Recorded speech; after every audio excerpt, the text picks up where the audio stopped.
Class 3 subject science unit number 2 are teeth.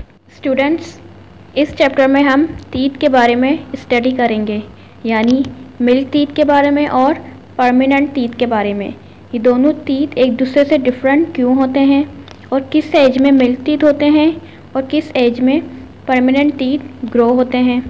और हम parts of teeth के बारे में स्टडी करेंगे कि कितने पार्ट्स के टीथ होते हैं, और टाइप्स ऑफ टीथ के बारे में स्टडी करेंगे, मीन्स कितने टाइप के टीथ हैं और उनके फंक्शन क्या क्या हैं और उनकी शेप क्या क्या है, मीन्स वो एक दूसरे से किस तरह डिफरेंट है। Students, you all know that teeth help us to chewing, grinding and tearing the food, means without teeth हम अपना खाना सही से चबा नहीं सकते, और जब हम सही से चबाएंगे नहीं तो हम अपना खाना सही से स्वेलो भी नहीं कर सकते। स्टूडेंट्स, हमारे टीथ का फंक्शन हमारे घर में इस्तेमाल होने वाली ग्राइंडिंग मशीन जैसा है, यानी जिस तरह ग्राइंडिंग मशीन्स खाने को स्मॉल पार्टिकल्स में तोड़ देती है, ब्रेक कर देती है, ऐसे ही हमारे टीथ हमारे फूड को स्मॉल पार्टिकल्स में ब्रेक कर देते हैं। स्टूडेंट्स, विदाउट टीथ हम अपने खाने को स्वेलो नहीं कर सकते, क्योंकि टीथ क्या करते हैं, हमारे खाने को ग्राइंड करते हैं, और ग्राइंड होने की वजह से हम अपने खाने को आसानी से स्वेलो कर लेते हैं। यानी ग्राइंडिंग मशीन और टीथ का फंक्शन सेम होता है। ग्राइंडिंग मशीन्स भी खाने को ब्रेक डाउन करती है स्मॉल पार्टिकल्स में, इसी तरह हमारे टीथ भी हमारे खाने को स्मॉल पार्टिकल्स में ब्रेक करते हैं, और जब खाना स्मॉल पार्टिकल्स में ब्रेक हो जाता है तब वो आसानी के साथ स्वेलो हो जाता है। ब्रेक हुआ खाना हमारे डाइजेस्टिव सिस्टम के लिए भी हेल्दी होता है, यानी वो हमारे डाइजेस्टिव सिस्टम को हेल्दी रखता है। वेल ग्राइंडिंग फूड सिर्फ स्वेलो होने में हेल्प नहीं करता, ये हमारे डाइजेस्टिव सिस्टम को भी हेल्दी रखने में हेल्प करता है।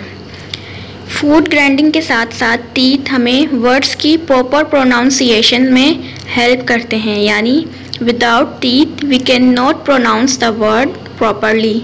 फॉर एग्जाम्पल, ओल्ड पीपल, यानी जो बूढ़े लोग होते हैं वो वर्ड्स को सही से प्रोनाउंस नहीं कर पाती। क्यों नहीं कर पाते?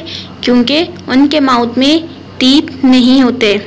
सो teeth help us in the pronunciation of words properly.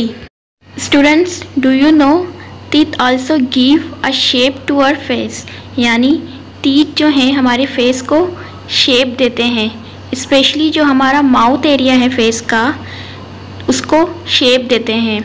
यानी जब हम बात करते हैं, मुस्कुराते हैं, we look good because of our teeth. Because teeth क्या करते हैं, टीथ हमारे माउथ एरिया को एक अच्छी शेप देते हैं। Because of teeth, we enjoy eating our food because they help us to taste the food properly. Milk teeth. Milk teeth are also called as baby teeth.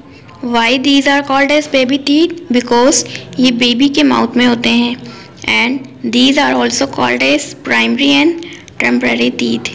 These are 20 in numbers. Milk teeth कितने होते हैं? 20 होते हैं numbers में।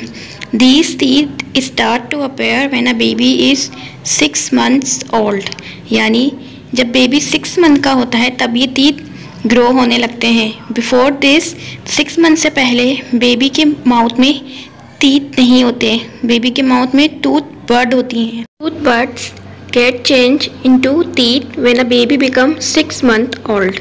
Next is permanent teeth. Students, permanent teeth milk teeth से different होते हैं, because milk teeth strong नहीं होते, परमानेंट टीथ स्ट्रॉन्ग होते हैं, और ये मिल्क टीथ से नंबर्स में ज़्यादा होते हैं। यानी मिल्क टीथ 20 नंबर्स होते हैं, परमानेंट टीथ 32 इन नंबर्स होते हैं, और परमानेंट टीथ 6 ईयर्स की एज में ग्रो होना स्टार्ट होते हैं।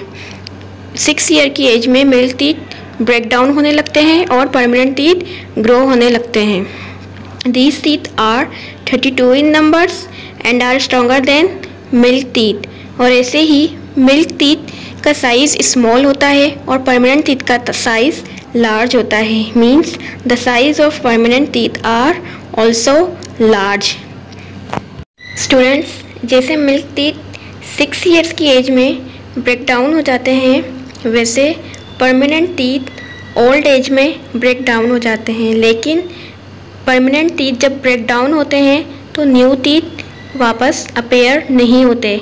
Students, I told you in unit number 1 that जैसे हम ग्रो होते रहते हैं वैसे हमें चेंजेस आती रहती हैं, यानी हमारी हाइट, हमारा वेट चेंज होता रहता है जैसे हम ग्रो होते रहते हैं। Same as a teeth also get change, इसी तरह हमारे दांत भी चेंज होते रहते हैं जैसे हम ग्रो होते रहते हैं, यानी अडल्ट्स जो होते हैं उनकी टीथ का साइज़ लार्ज होता है, चिल्ड्रन और बेबीज़ की टीथ का साइज़ स्मॉल होता है।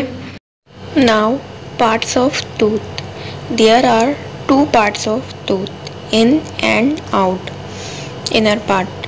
Inner part of tooth is called as root. Students, tooth का inner part root कहलाता है because this part is present inside the gum. ये part inside the gum होता है, इसे हम देख नहीं सकते, ये hidden होता है। That is why it is called as root part of the tooth, like the root of plant that present inside the soil. Next part of tooth is crown. This part is visible because it is present above the gum. ये part क्या है? ये visible part है क्योंकि ये above the गम होता है, गम के आउटसाइड होता है या गम के अबव होता है। And why this part is called as crown? बिकॉज इसकी शेप जो है वो क्रॉन जैसी होती है, that's why it is called as crown. Students, do you know teeth वजह से इतने वाइट और हार्ड दिखते हैं? मीन्स वो कौन सा सब्सटेंस है जो टीथ को हार्ड और वाइट और शाइनी बनाता है? So let's take know. Students, teeth जो हैं वो एक हार्ड वाइट सब्सटेंस के बने हुए हैं विच इज़ इनेमल, जिसे हम इनेमल कहते हैं।